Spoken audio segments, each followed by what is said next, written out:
everybody can hear me. Okay, good morning. We're going to go ahead and get started now. Anybody have any questions on anything?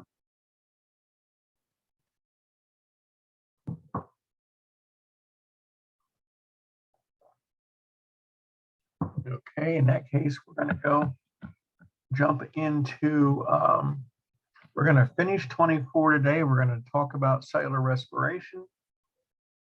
And we're going to hopefully wrap all that up.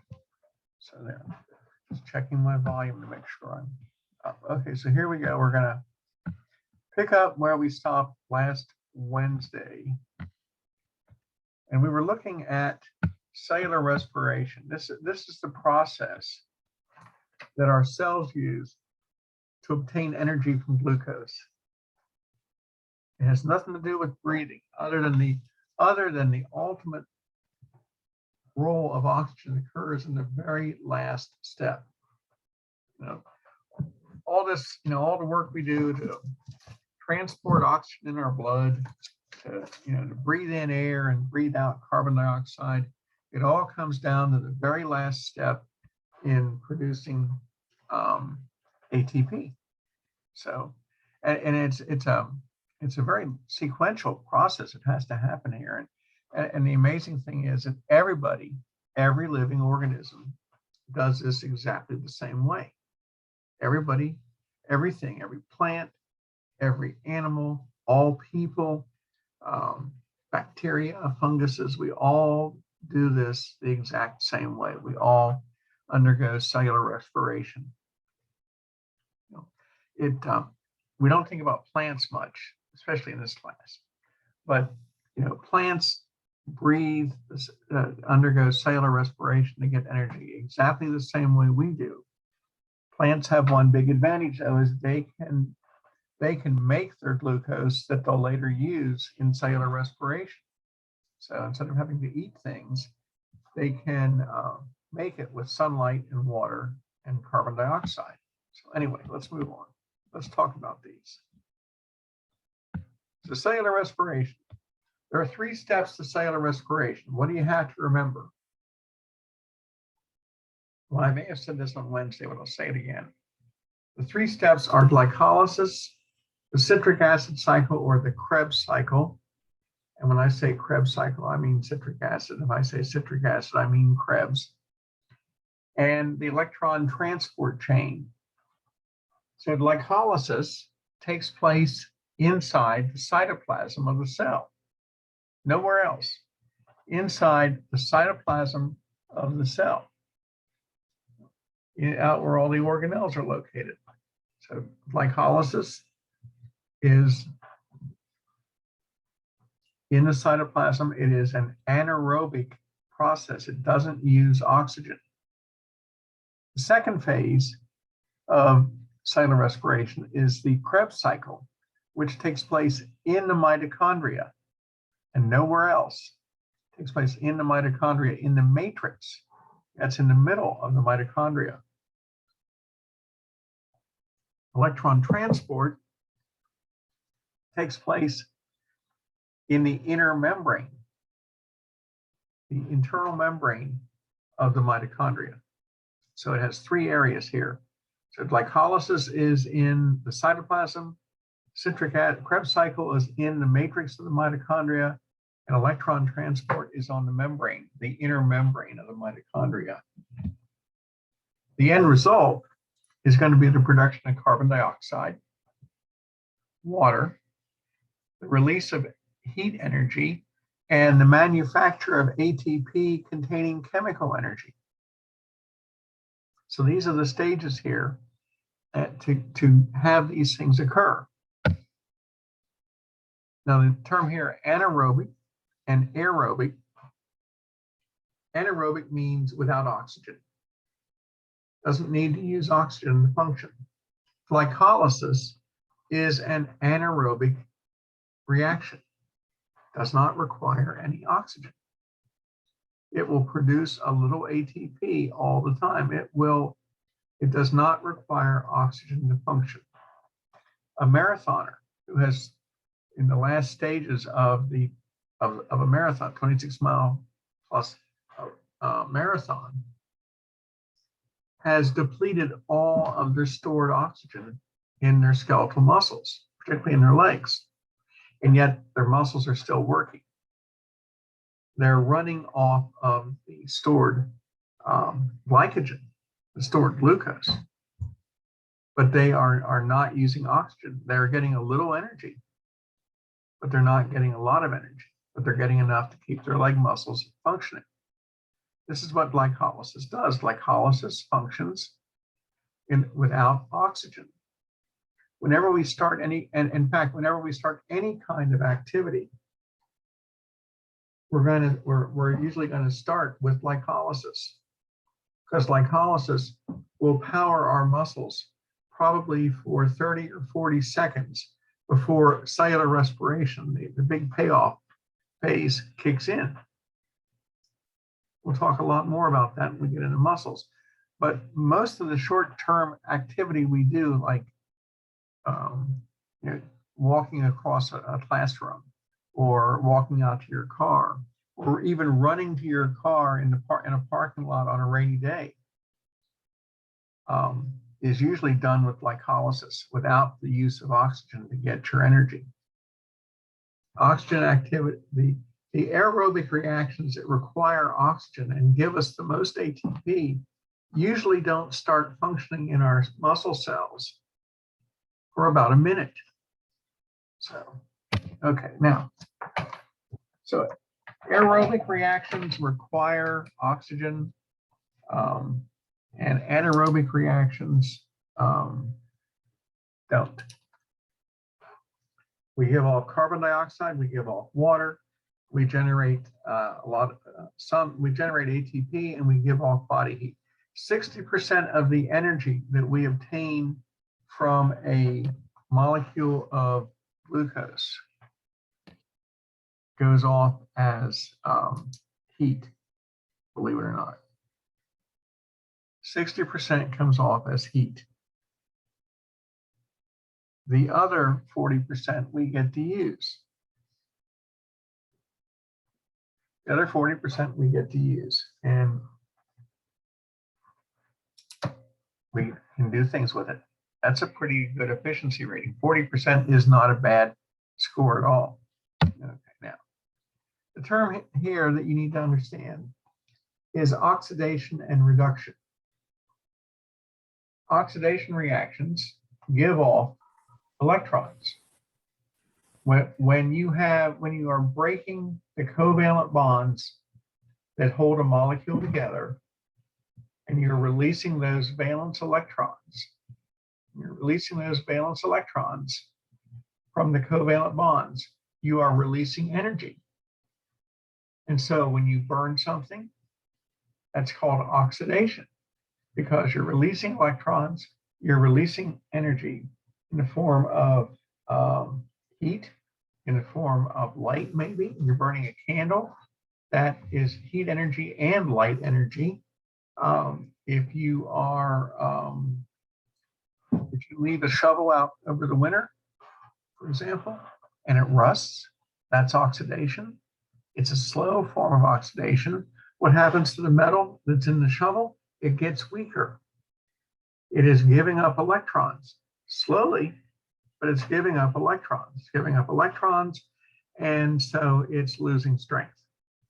So in the spring, you go to dig up a hole in your garden with the shovel, and it snaps in half because it's lost its strength. It's lost electrons. When an oxidation reaction occurs, we shed electrons, we release energy. When we shed electrons, we have to shed hydrogens too. Hydrogens travel together with electrons. Electrons are negatively charged. Hydrogen ions are protons, they're positively charged, and one will not travel without the other. So when you're burning something, when you are burning wood in a fire pit, whether you are burning gasoline or diesel in your car, whether you are lighting a match, you are releasing or leaving your shovel out all winter, you are releasing electrons, you are releasing hydrogens, you are giving off energy. And usually giving off energy in a form that we can't use. Now, when you light a candle, you are breaking covalent bonds in the wax of the candle. Electrons are coming off, and we are releasing heat energy and light energy. So any oxidation is the release of electrons with their hydrogens and the release of energy. Now, those electrons and hydrogens can't just run randomly, out into space. Something has to be there to grab them. Because if we don't have something in place to grab those electrons, when we break those covalent bonds and we release the electrons, we can only do that if those electrons have a new home. We can only go there if we have a new home for them. And so the other half of oxidation is reduction. Reduction means that some substance grabs those electrons coming off. When you're burning wood, and that's an oxidation process. You have the heat and the flame, the light coming off of the fire pit, and that's oxidation. Those electrons are captured, and the hydrogens are captured by some compound, something that is going to gain those electrons. Those electrons have to go somewhere. They just can't run randomly. To burn something, you have to have a substance that will grab those electrons as they come off. Now, fortunately for us, that substance is always oxygen. Oxygen always grabs the electrons and the hydrogens during an oxidation process. Remember, oxidation is the release of energy, the release of electrons, the release of hydrogens. And so you get heat and light and loose electrons and loose hydrogens, but oxygen is right there to grab the electrons and grab the hydrogens. And oxygen grabs those electrons and hydrogens and makes water. If you don't have the oxygen present, then oxidation doesn't occur. Without oxygen to grab electrons, then we can't have oxidation. You can't light a fire in a vacuum where there's no oxygen. You can't have oxidation in space because there's no oxygen. If you take your shovel and before you decide to leave it outside all winter, and you get some Rust-Oleum paint, and spray the blade of the shovel with the Rust-Oleum paint, you seal the surface of the metal so that oxygen isn't present. Oxygen isn't in contact with the metal. The metal can't rust because the electrons can't get through the paint barrier to get to the oxygen. So there's no rusting. You don't see rust on a shovel that's been treated with some like a Rust-Oleum paint that seals it so that oxygen can't get in. The electrons can't get out, oxygen can't get in. There is no loss of energy from the shovel. The shovel stays as strong as it usually is. So oxidation and reduction are how our cells operate as long as they're in the presence of oxygen. Oxidation and reduction is how the cells operate in the presence of oxygen. We have to have oxygen to grab electrons. And why do we care? The electrons that we're grabbing are coming off of glucose. We want to get a big payoff of energy from glucose. Without oxygen there to grab that, then we're not going to get energy from the glucose. We might get a little, but we're not going to get a lot. Now, why do we care about this? Well, we need to understand why the cells require oxygen. We need to understand the oxygen levels in our body. And when we get into AP2, we'll talk about just how much oxygen is carried by our blood that's being delivered to the cells, what is enough and what is not enough. And so our cells can't function properly without adequate oxygen. We have to have the oxygen there to complete this oxidation reduction reaction that takes place in our cells. Without oxygen, the cells can't metabolize glucose properly. Not a lot of energy coming off then, because we can't capture electrons. Oxygen is what we call the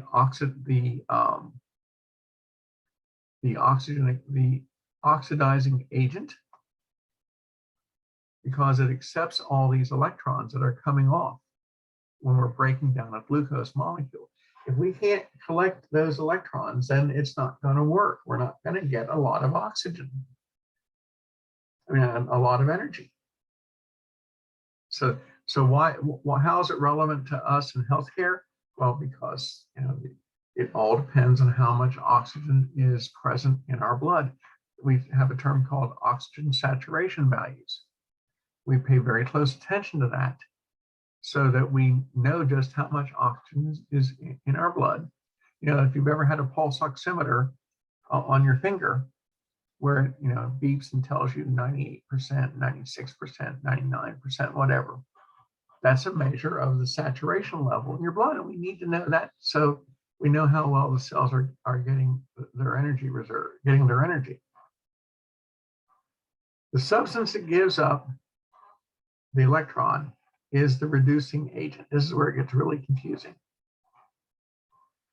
The acceptor is the oxidizing agent. And I hope this illustration makes it work better for you. But imagine this is glucose up here with lots of electrons it wants to give off. If it is oxidized, it will give up those electrons. But something has to grab those electrons. That's over here. So if this is glucose and this is oxygen down here, this is easy to remember, oxygen is the oxidizing agent. Oxygen grabs those electrons. Now I know it doesn't sound right to say, well, oxygen gets reduced. When you think of something reduced, you think it's losing something. But in chemist talk, reduction means that you are gaining more negative charges. Just go with it. So oxidation, a compound A here is losing its electrons. It's glucose, it's losing its electrons. Oxygen is compound B, the oxidizing agent, and it's grabbing those electrons. When we break those covalent bonds to release those electrons and their hydrogens, we release energy. We give off heat and light. And and chemical energy. We don't give off light inside our cells, but we give off heat, and we use some of that chemical energy. Part of that energy goes off in the form of chemical energy and is used to make ATP.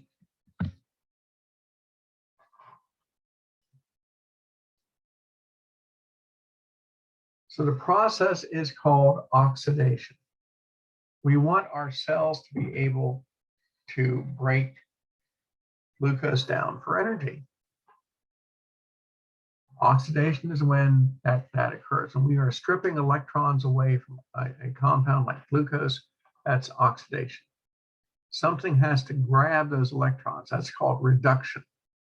And the emphasis here is it reduces the number of positive charges present on the substance that captures the electrons. The oxidizing agent grabs, oxygen grabs those electrons. It has more electrons than it did before. Now this is an oxidation reduction reaction. It's pretty fast. It's a lot faster than what we see taking place in our cells. It's a lot slower than what's burning in the engine of your vehicle, your car, your truck. It's a lot slower than a firecracker. It is much more rapid than a rusty shovel, but the only difference in any of those is the timing. Here we see oxygen is being consumed. How do we know that? Because it wouldn't burn without oxygen present. How do we know carbon dioxide and water are being given off?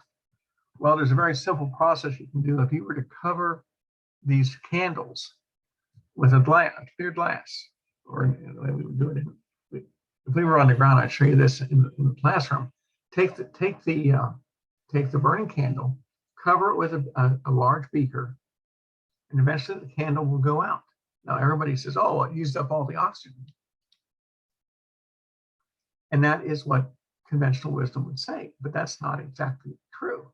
And what happens here is that, first of all, inside the beaker, we see a ring of moisture, condensation on the inside of the wall of the beaker. That tells you that water is being given off, that water is forming here. Okay, so we know that electrons are coming off and hydrogens are coming off because we got water vapor condensing on the inside of the glass where the hydrogens and electrons combine with the oxygen inside the beaker to form water. So we know that's going on. The second thing is that the candle goes out. Well, it didn't go out because it ran out of oxygen. There's plenty of oxygen in that beaker. What happened was it was generating carbon dioxide. Carbon dioxide is heavier than oxygen.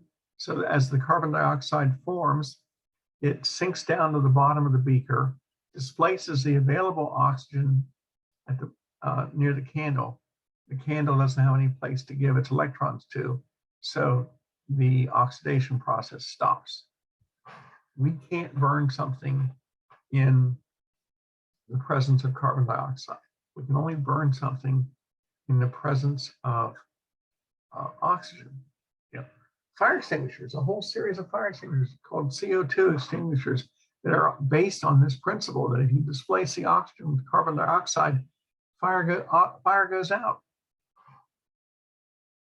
I used to demonstrate this a lot for middle school students in summer science camps. I'd have them take an empty Coke bottle and put vinegar, acetic acid, and vinegar inside the Coke bottle, and take a balloon and put baking soda inside that. If you've ever done the baking soda and vinegar experiment, you know what I'm talking about here. But baking soda inside, they put it inside a balloon, an uninflated balloon. They pack it full of baking soda, and they stretch the balloon over the top of the opening into the Coke bottle, and then they tip it up and dump all the baking soda into the vinegar, and carbon dioxide comes off and it inflates the balloon. So then I have them tie it off. So now you got this balloon filled with carbon dioxide, and then I have them blow up a regular balloon, which is mostly atmospheric air, and then start bouncing them. The CO2 balloon is much heavier than the atmospheric air balloon. So in the case of this, we know that CO2 is present because the candles went out, not because of an absence of oxygen, but because of the presence of CO2. So we know that in an oxidation reaction like this in our bodies, that we're going to generate CO2, we're going to generate water, and we're going to release energy. Some of it's going to go off as heat. The 40% is going to go off as chemical energy that we can do things with. So our bodies use oxidation reduction reactions to obtain energy from the things that we eat, from the foods that we eat. Our reactions are very controlled. There's a lot of energy stored in a molecule of glucose. We don't want to release it all at once. We don't want to transfer all the hydrogens rapidly along with the electrons. That would be very bad. We want to release it slowly. We like for example, the complex carbohydrates like the pastas. We like those because it takes us time to go from the starches down to the sucroses, down to the glucoses, and then we can start releasing energy slowly from there. We don't want to transfer the energy from glucose directly to oxygen immediately. That would be very exciting, but it would probably only work once.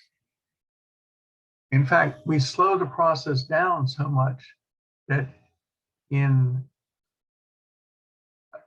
our process here of stripping away electrons from the glucose, we don't even use oxygen till we get to the very end of the process. We use some sort of intermediate carrier. We use these are intermediate compounds called NADH and FADH2 as electron acceptors, as hydrogen acceptors, because they are an intermediate step simply to slow the process down. We use these carriers because we don't want to form water till we get to the very end of the process, and we've got things to do with these electrons.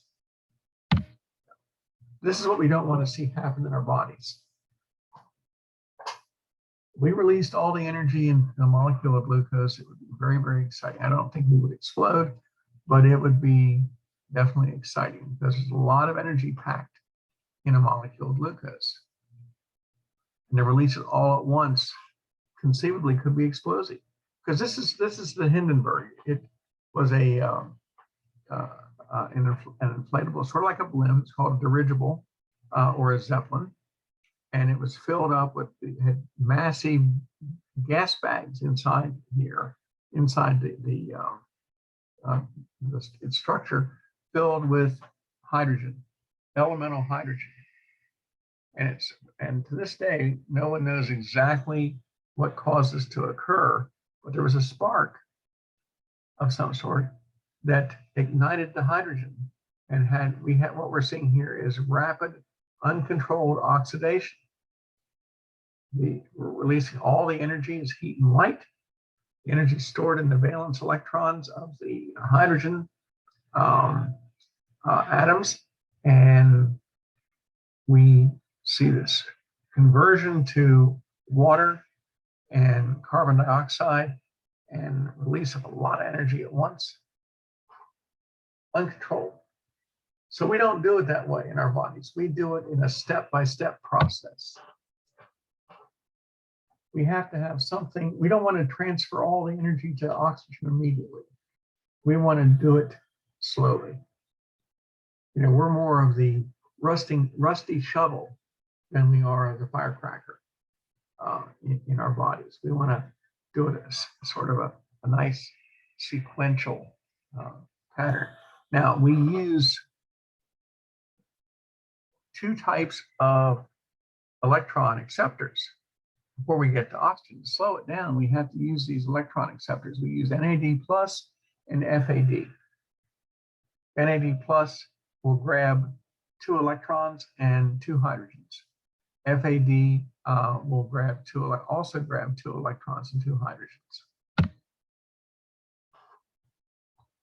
Now, the process that uses oxygen is called aerobic cellular respiration. And here is where we're ultimately going to use oxygen as we call it our final electron acceptor. That's an important term to remember, final electron acceptor. Because what's an electron acceptor? It's the substance that grabs electrons. It's always going to be oxygen. I mean, that's, and why is that relevant? Well, suppose you had some toxin or poison that blocked the electrons from getting to the oxygen. You wouldn't be able to make any ATP. Your patient would die. So certain gases like cyanide do that. Certain gases block the transfer of the electron. And so without that electron, with something displacing those electrons or blocking them, the patient dies. So aerobic cellular respiration. The key phrase here is that oxygen is the final electron acceptor. You might want to jot that down somewhere. You'll probably see it again here. But in the whole chain here, the whole sequence, you have oxygen as the final electron acceptor. So this whole process is simply, moving hydrogens and moving electrons from one molecule to another in a step-by-step process. And as it does that, the hydrogens and the electrons are going to, from one compound to another. The compound that grabs those electrons gets reduced, and then it may transfer the electrons again, and it may transfer them again. But ultimately, you reach a point where you can't go any further.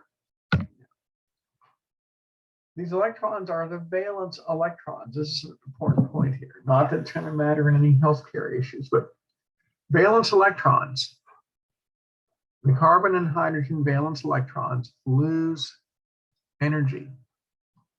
They lose their potential energy as they go to the oxygen.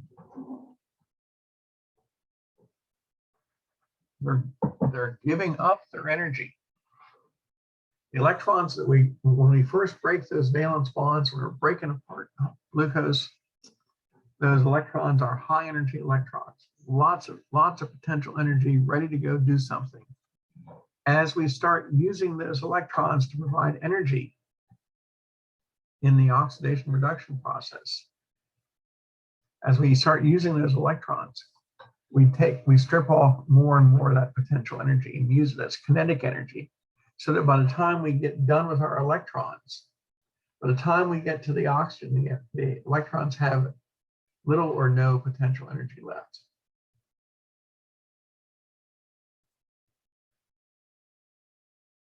And so in the presence of oxygen, these hydrogens and electrons will combine to form water. So let's see. Best energy sources for lots of electrons. Well, obviously the fats have the best source because they have 10 calories of energy per gram, but our bodies use glucose, the carbohydrates. They only have 4 calories per gram, but that's what we use. It may be that we can't take as much, maybe there's too much energy available in the fats, and we have to convert it, because we convert the fats to glucose. So this is the formula. There are very few formulas you have to learn here in this class. There are very few laws that you have to learn in this class. We'll get to some of those when we get into bones. But the formula is C6H12O6, which you should recognize as glucose, plus 6 oxygens will yield 6 carbon dioxides, 6 waters, and the release of energy in the form of ATP. Glucose gets oxidized to carbon dioxide. You give away enough electrons, you pull off enough electrons and hydrogens from glucose, and you're going to end up with carbon dioxide. The 12 hydrogen atoms that are present in glucose are stripped off. You form carbon dioxide. Oxygen gets reduced to water. Oxygen gains those electrons that came off with it. When those 12 hydrogens come off, they drag electrons with it. They drag 12 electrons with it. Those 12 electrons and those 12 hydrogens combine with oxygen to start making water molecules. You make 6 water molecules. Each water molecule has 2 hydrogens with their 2 electrons. And you have, so the formula says 6 oxygens. Each oxygen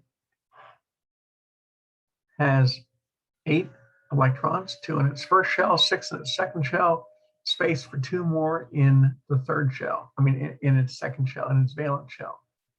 It grabs 2 hydrogens and their 2 electrons. And now all of a sudden, everybody's shell is filled up, everybody's happy, we have a water molecule. So C6H12O6 plus 6 oxygens will give you 6 carbon dioxides because you've stripped away all the hydrogens. And you'll have 6 water molecules, 6 oxygens plus 12 hydrogens and 12 electrons give you water and a release of a lot of energy.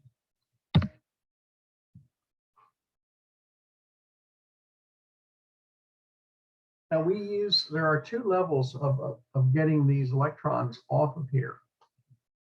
Now the first one doesn't use oxygen. The first approach in glycolysis doesn't use oxygen, it uses enzymes, dehydrogenase enzymes. Remember hydrogenation in foods? You can break the unsaturated double bonds in an oil and add hydrogens to it, and it'll become a solid. That's how you get margarine, and that's how you get shortening. You take a vegetable oil and turn it into a solid by hydrogenation. Dehydrogenation pulls hydrogens and their electrons off of the compound. In this case, it's an enzyme called dehydrogenase. We start stripping hydrogens and electrons off of the glucose. Remember the process of breaking down glucose started in our mouth when we used amylase to grab the starch, and we converted the starch down to sucrose and eventually to glucose. The dehydrogenase starts breaking the glucose down by stripping off hydrogens and electrons. And those, it's starting the process of oxidation. Got to send those electrons and hydrogens somewhere. So we use this intermediate known as NAD+ as the electron acceptor. It's not the permanent acceptor. It's not going to do anything except hold on to those electrons and hydrogens for a little while. So NAD+ is going to get reduced. It's the oxidizer. It functions like oxygen in that it allows the reaction to occur. And this works in our bodies, in our cells. So dehydrogenase enzymes will strip apart hydrogens and electrons off of glucose. They have to go somewhere, so they go to NAD+. The NAD+, when it grabs hydrogens and electrons, will be converted to NADH plus another hydrogen. It will contain 2 high energy electrons. It will be carrying 2 hydrogens. So, and a rule to remember is electrons always take a hydrogen with them when they get transferred. One doesn't travel without the other. One doesn't travel without the other.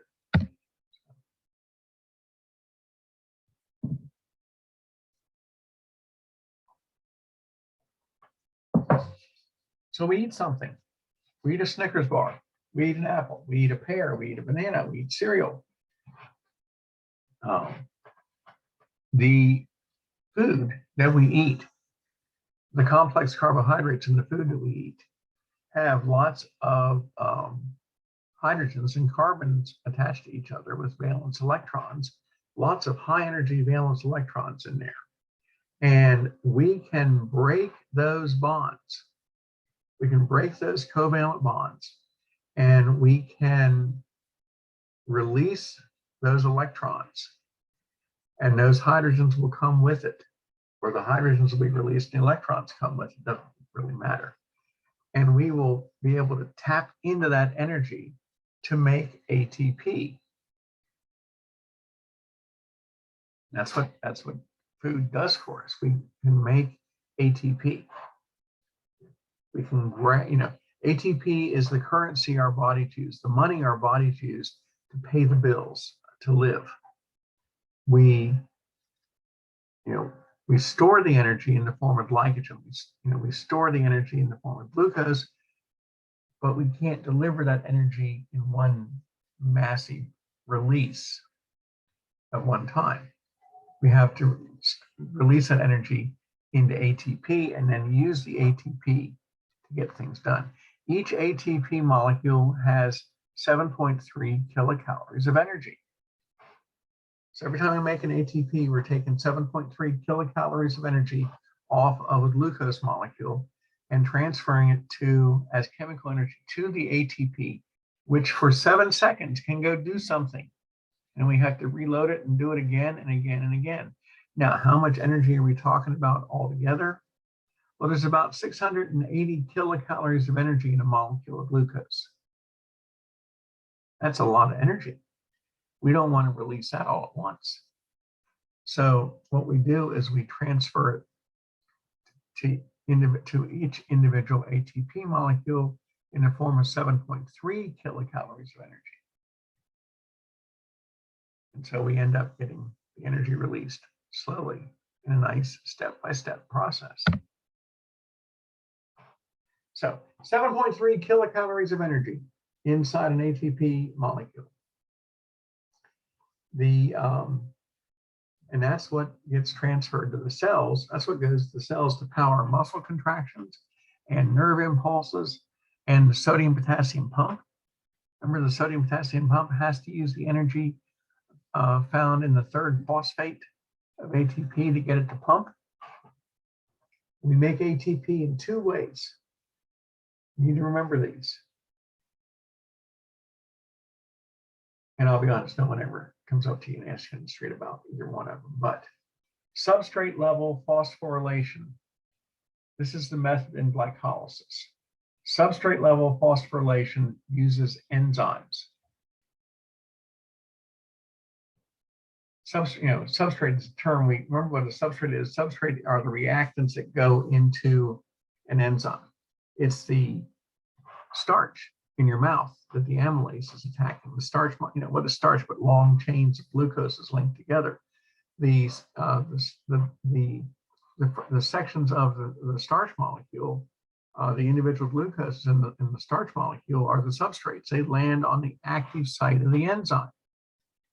So substrate level phosphorylation, the transfer of energy to a phosphate, that's what substrate level phosphorylation does, takes place in glycolysis.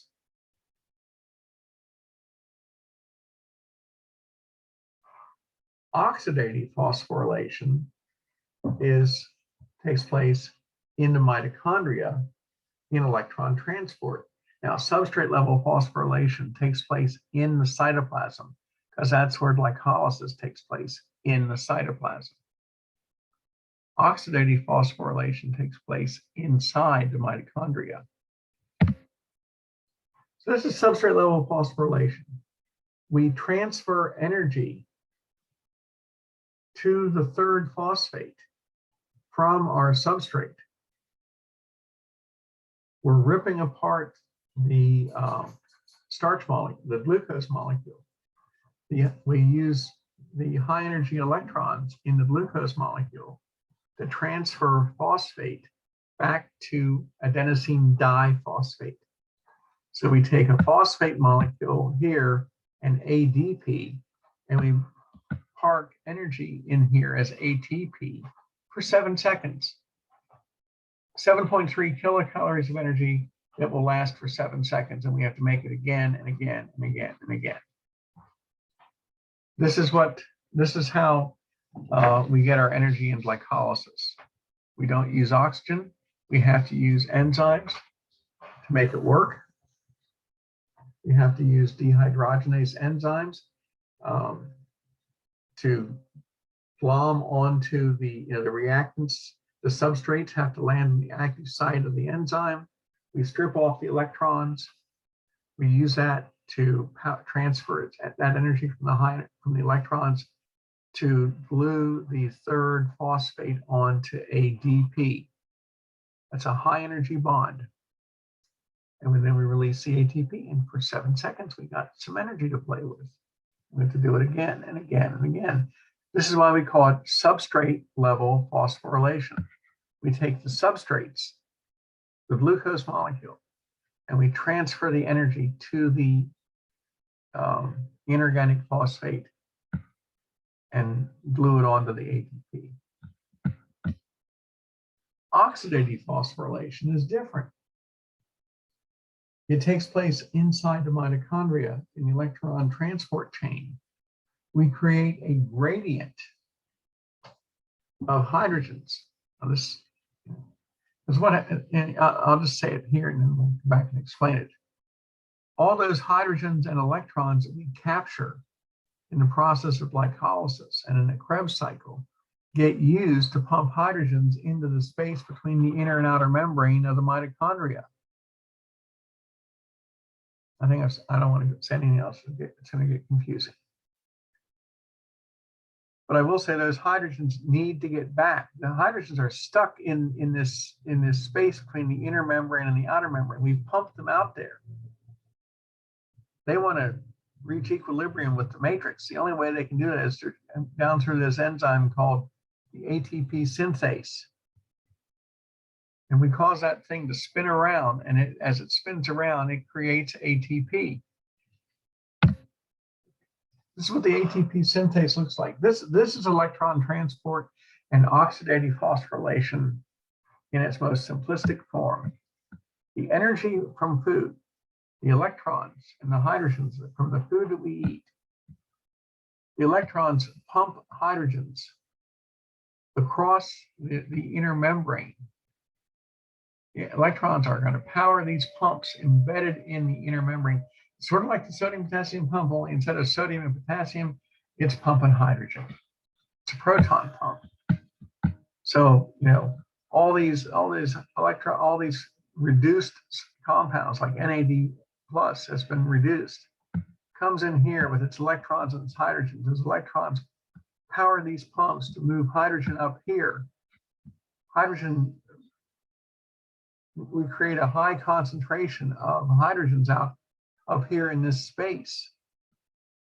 And they want to reach equilibrium with the matrix. The only way they can do that is to come down through this pump, this ATP synthase enzyme.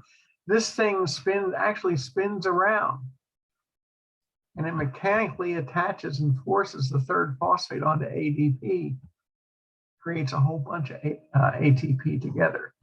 Oxidative phosphorylation has a high payoff, about 36 ATP. So here's our bottom line. When we oxidize glucose, how much ATP do we get? Well, some books are going to say 38, some are going to say 32, some are going to say 34. We generally like to say about 36 altogether. And we see it through 3 steps, through glycolysis, through the Krebs cycle, and electron transport. It's a really, really busy slide. But glycolysis, this is the cytoplasm. Glycolysis right here. Krebs cycle in the matrix, in the middle of the mitochondria. Electron transport in the inner membrane. So glycolysis takes place in the cytoplasm. It is substrate level phosphorylation, meaning it uses those enzymes to strip away hydrogens and electrons. It does not require oxygen.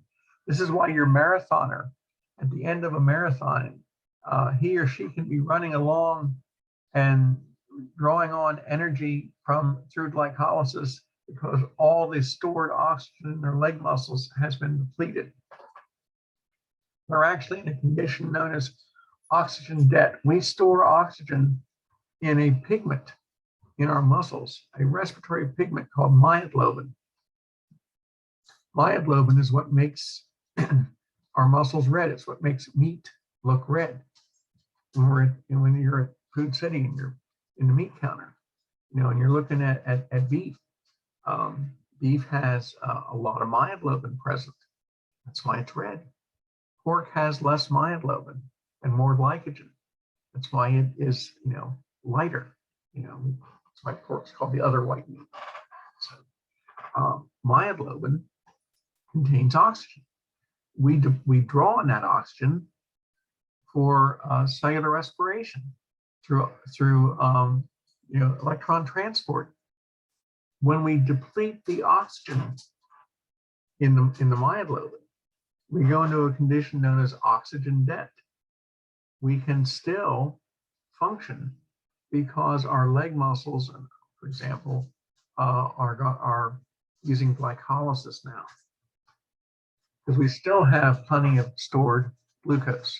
in the form of glycogen in our legs and in our arms. We got lots of glycogen stored there. We have more glycogen than we have stored oxygen. We go into a condition known as oxygen debt, and once the strenuous exercise is over, it takes about 24 hours for us to pay back and reload all of our myoglobin. But our cells still function because there's plenty of glucose, and we can function anaerobically. Now, the end result of glucose is to break the glucose in half and form what's known as pyruvic acid. Pyruvic acid is a 3-carbon compound. So we're taking the 6-carbon glucose and splitting it in half into 2 pyruvic acids. Now, this will only occur if oxygen is available. So the first product we get from glycolysis is pyruvic acid, 2 of them. The pyruvic acids will, if pyruvic acid is manufactured, then it will go into the mitochondria, go into the Krebs cycle. Pyruvic acid only gets made if oxygen is present. Without oxygen, pyruvic acid doesn't form. What we form instead is something called lactic acid. Lactic acid builds up in our leg muscles, and we have depleted all the stored oxygen in the myoglobin. We're not making, our glycolysis is still taking place, but it's not making pyruvic acid, it's making lactic acid. Lactic acid does a number of things to us. First, it makes our muscles very sore. We have lactic acid buildup. Makes our muscles very sore. It also makes us breathe faster because it lowers our blood pH. And you know, when our pH drops, the medulla oblongata thinks, hey, we've got lots of CO2, we better breathe faster because we're making carbonic acid. It doesn't distinguish between lactic acid and carbonic acid. It just says, oh, your pH is getting lower, we better breathe faster. So, you know, strenuous exercise, you know, not only results, you know, we breathe faster during strenuous exercise because of the accumulation of CO2, but later on, it's because of the accumulation of lactic acid. Lactic acid makes our legs hurt. And it takes about, you know, if you've run a marathon, it takes about a day to recover from all that, you know. So, but only if there's no oxygen available do we get lactic acid. If there's oxygen available, the pyruvic will go right into the Krebs cycle. What else do we get from glycolysis? Well, we get 2 NADHs in here. We get 2 NADHs, meaning that we have 2 NAD pluses that have picked up, each one has picked up 2 hydrogens and 2 electrons. So we've captured a few high energy electrons. We've also, and that's that bottom bullet there, 2 high energy electrons in each NADH plus the extra hydrogen.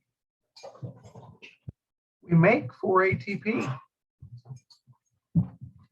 We make a total of 4 ATP in glycolysis, but it's really only a net because we use 2 to make, we burned 2 ATPs to make 4. Sort of like, you know, you start your car. You have to use the energy from your battery to start your car, and then you have to replace that energy with your generator. You have to recharge, the alternator has to recharge the battery, because if we can't run off the battery, you know, to power our car, we have to recharge the battery, and we have to provide the power off the alternator for the spark. And we don't need to get into that automotive mechanics. We have to burn some energy in the cell to create more ATP. So we burn 2 ATP to make 4. So this always becomes a trick question. I don't know why it becomes a trick question. If the question on the test asked you, what is the total number of ATP made from glycolysis? The total number made is always 4. The net, what do we have left over after burning the 2 ATPs? We have a net gain of 2. Because we burned 2 to make 4, that's a net gain of 2. We made a total of 4. Okay. So we burned 2 ATP, we have 4 from the process. That's not much.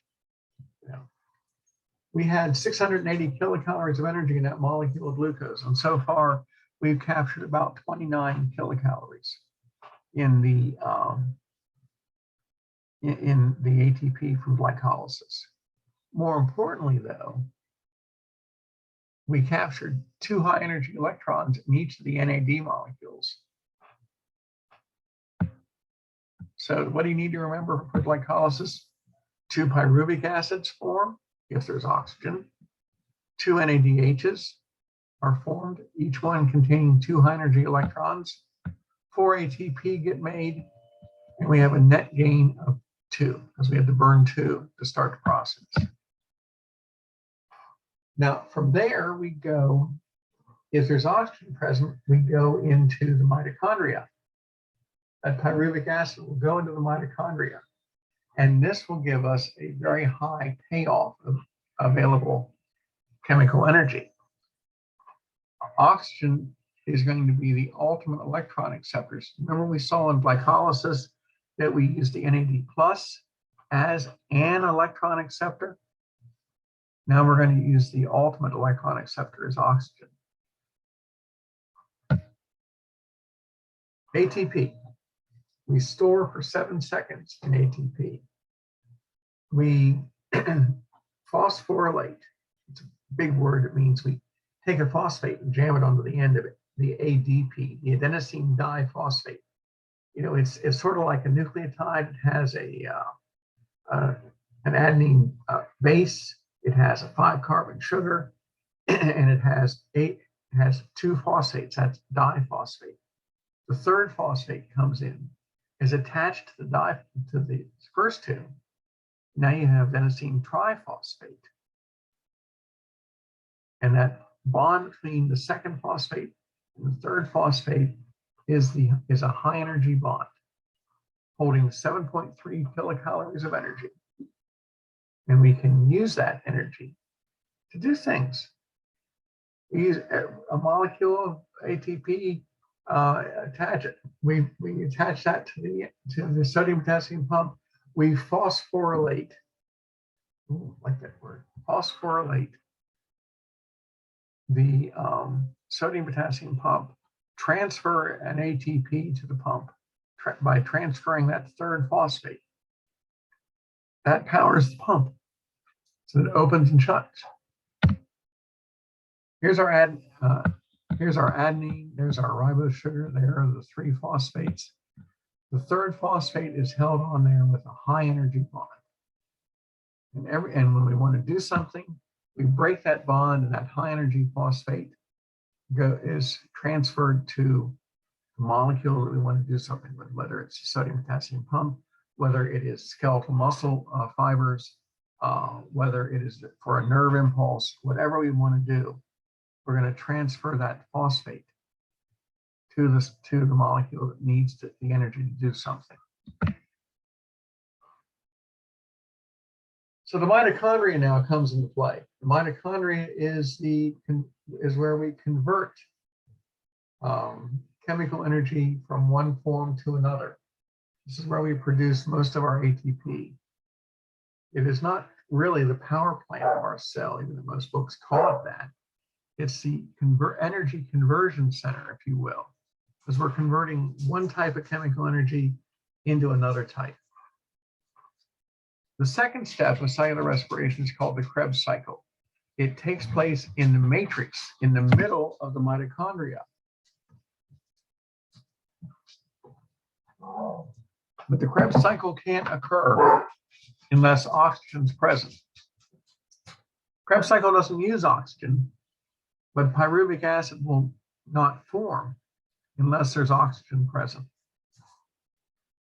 Without any oxygen, the pyruvic acid that gets formed will revert immediately back to lactic acid, because the pyruvic acid will only go into the Krebs cycle if there's oxygen available. No oxygen, no entry into the Krebs cycle, conversion to lactic acid.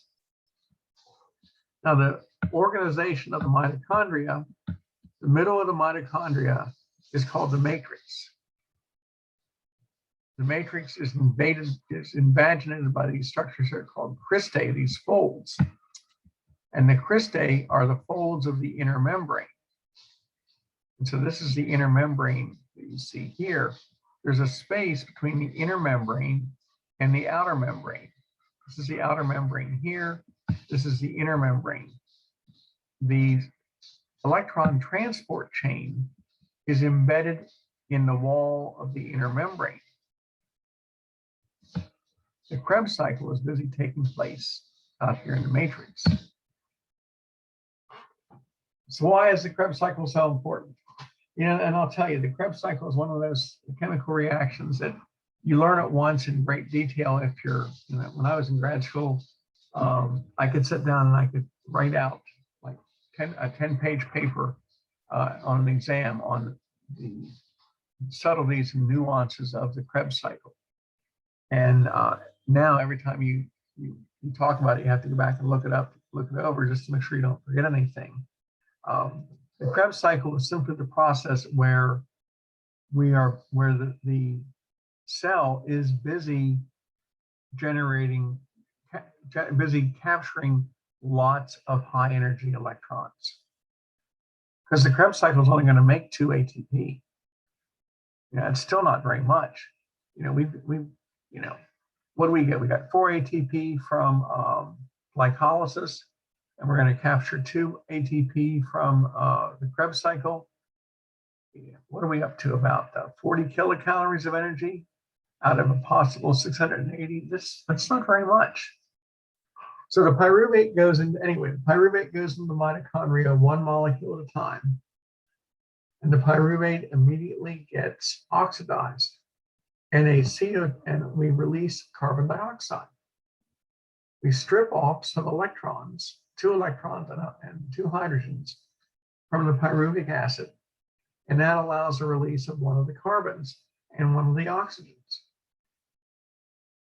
one of the oxygen molecules. So now we get CO2. So the first CO2 comes off as soon as the pyruvic acid goes into the mitochondria. The CO2 that we're breathing out, is made in the Krebs cycle, at the beginning of the Krebs cycle, in all of our mitochondria.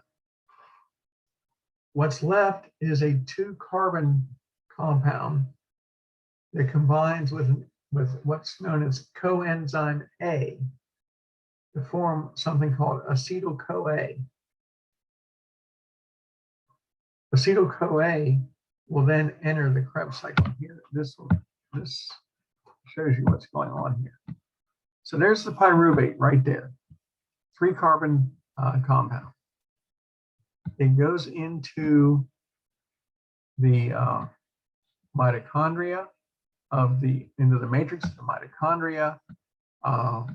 We immediately strip off a carbon and an oxygen carbon atom and an oxygen molecule. We have CO2.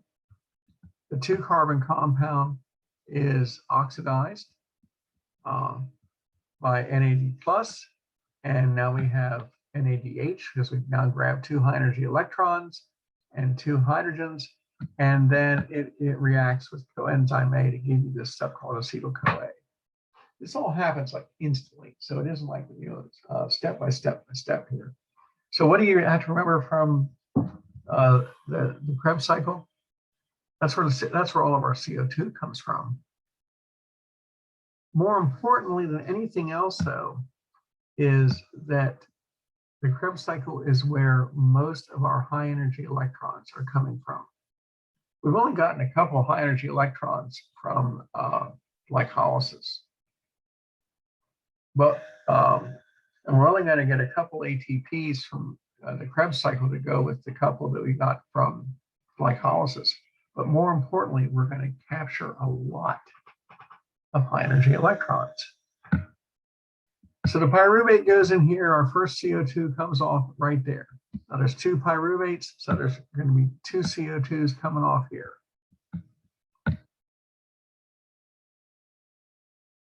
The acetyl-CoA combines with a 4-carbon compound in the Krebs cycle called oxaloacetic acid, and it forms citric acid, which is why sometimes we call it the citric acid cycle. So for every acetyl-CoA that goes into the Krebs cycle, we're going to get released 2 CO2s, 1 molecule of ATP, 3 molecules of NADH, 1 molecule of FADH2. So it's starting to get a little confusing here. Let's take a look, and you can look at this later on. I mean, this is the Krebs cycle, and shows you the products of the Krebs cycle. First, we got CO2. There's another CO2. There's our NADH. There's another NADH. There's the little yellow things with the high energy electrons. Oh, we made an ATP. And there's the FADH2, and we make one more NADH. So, and you can watch that again and again if you really want to. This is the Krebs cycle. The whole thing, pyruvic acid coming in here. There's our first CO2 coming off. There's our second CO2 coming off. Where's our third one? I missed it somewhere. CO2, there it is. CO2, CO2, and CO2. There are the 3 CO2s. From 1 pyruvate, we get 3 CO2s. But I put this together, a little chart here that shows you the bottom line for the entire Krebs cycle, 8 NADHs, because they run it through twice. You get 3 NADHs from the cycle proper. You get an NADH for each pyruvate. Let me get back here 1. For each pyruvate, you get 1, 2, 3 CO2s. For each pyruvate, you get 1 NADH, 2 NADHs, 3 NADHs, 4 NADHs. You gotta count the one up here too. You also get an FADH2, and you get an ATP. So if you go here, this is what you need to remember. CO2 comes from the Krebs cycle. We make a couple of ATPs here. It's not much. But more importantly, we get a grand total of 8 NADHs. Each one of those is holding 2 high energy electrons and 2 hydrogens. Here we get FADH2s. Each one of those is holding 2 high energy electrons and 2 hydrogens. There's our CO2 right there. Remember the formula? C6H12O6 plus 6O2 yields 6 CO2. There they are. 6 carbon dioxides. All we got to do now is make the water molecules and make the ATP. We're going to do that next. Electron transport. This is the only place where we use oxygen. Oxygen is the final electron acceptor. We have a series of 3 enzymes embedded in the inner membrane. That's called the electron transport chain. We have don't need to remember the names of these. What will happen is that all those NADHs and FADH2s that we've collected will come up to the membrane, the inner membrane here, the electron transport chain. They will get oxidized. Those FADH2s and the NADH plus H will get oxidized. They will release their electrons and they will release their hydrogens. The electrons will power these enzymes to pump hydrogens into the inner membrane space. All these little pink dots are hydrogens. All these little glowing dots are the electrons. And so this first enzyme complex will grab the high energy enzymes, high energy electrons, and use their power to pump hydrogens across the membrane into the inner membrane space. And you'll notice there's lots more hydrogens here than there are here. After they pump some hydrogens over, they'll transfer the electrons to the next complex. It will pump some more hydrogens over, and then they'll transfer them to the third member, and it will pump more hydrogens over too.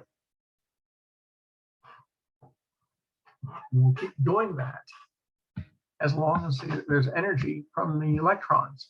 Once the electrons wear out, then they drop down back into the matrix. Once they've used up their high energy level, they'll drop back into the matrix.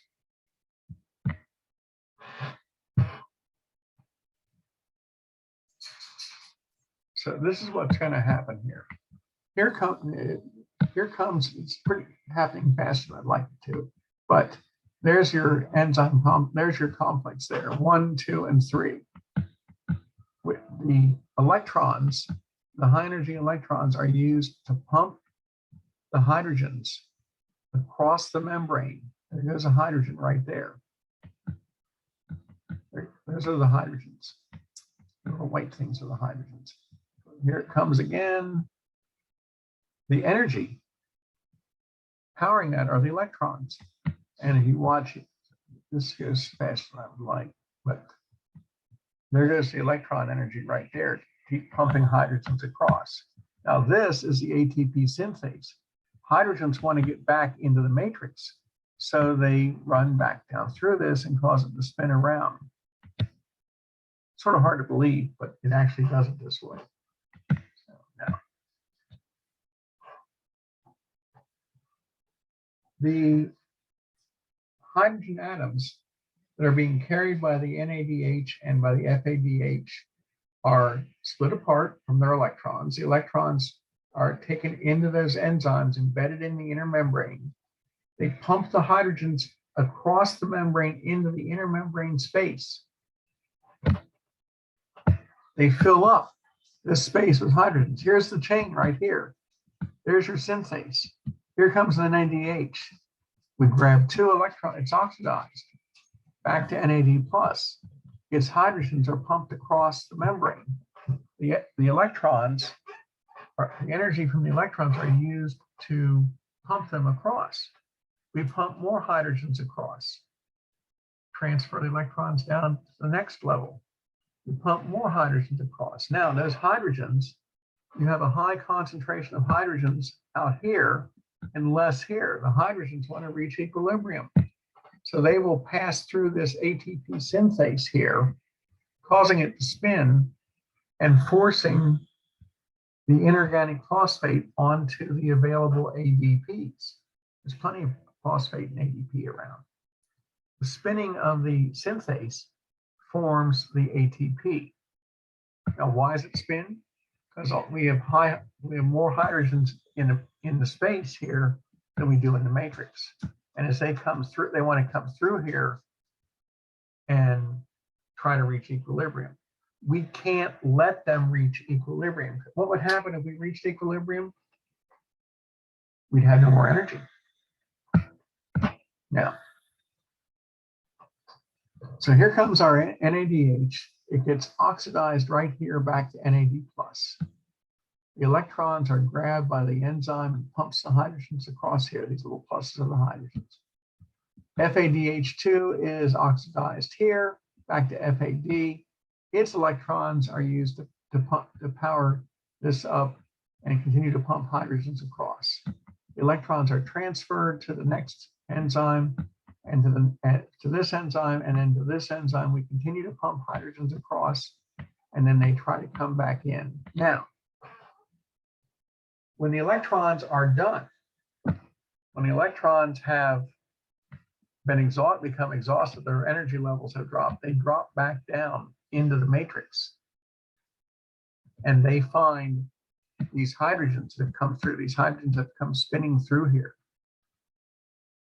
And if we don't do something to those hydrogens, we're going to reach equilibrium.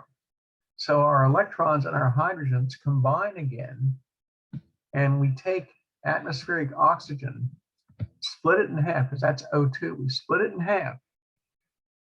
And each atom combines with 2 electrons and 2 hydrogens to form water.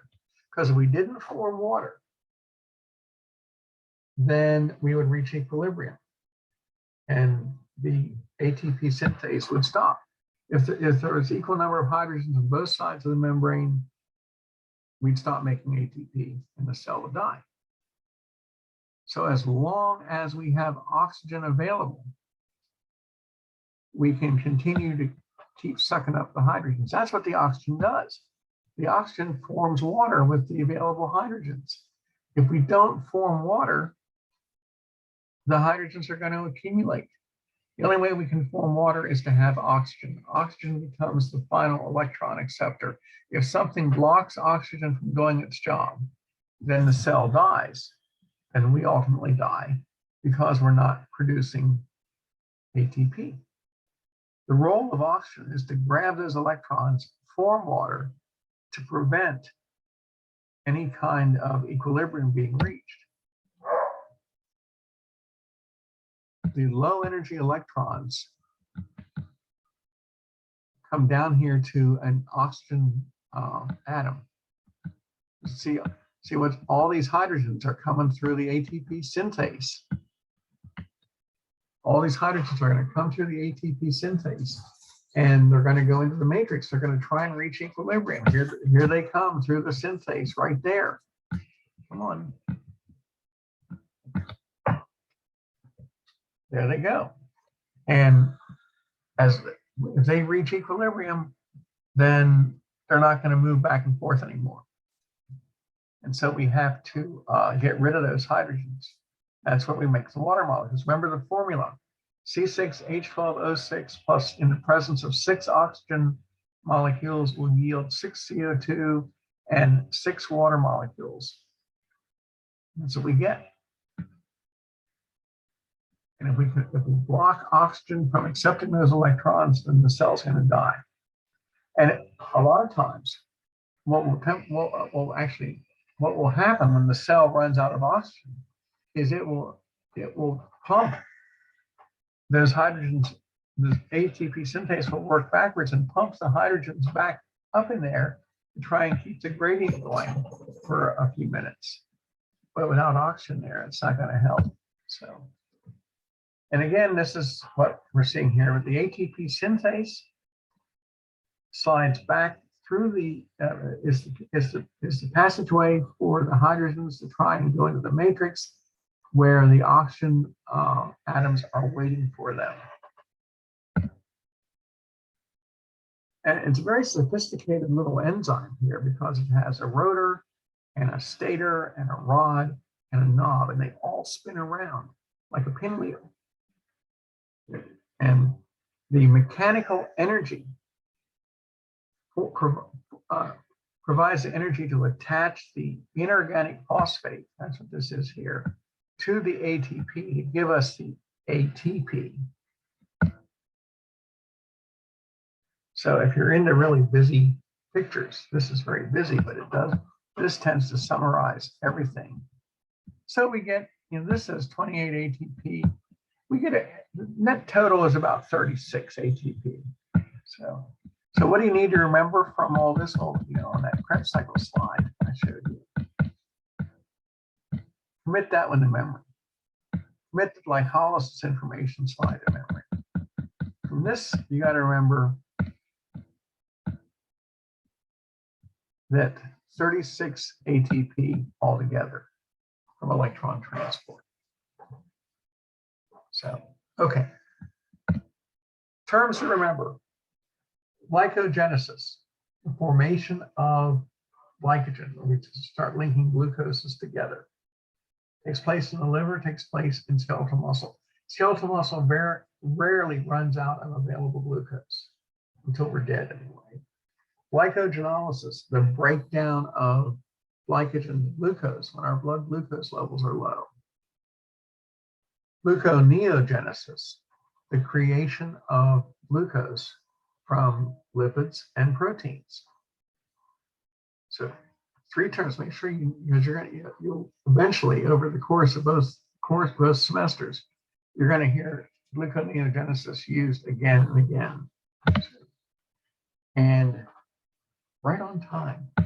That is the end of chapter 24. And on Wednesday, we're going to start looking at blood. So we're done with this. We're done with everything about cellular respiration and the cells. Any questions? Okay, then I'm going to get us out of here. And in lab this week, all week, we're going to start looking at skeletal muscles. So you may want to have those printouts ready for when we go into lab. And I will thank you, and I'll see you later.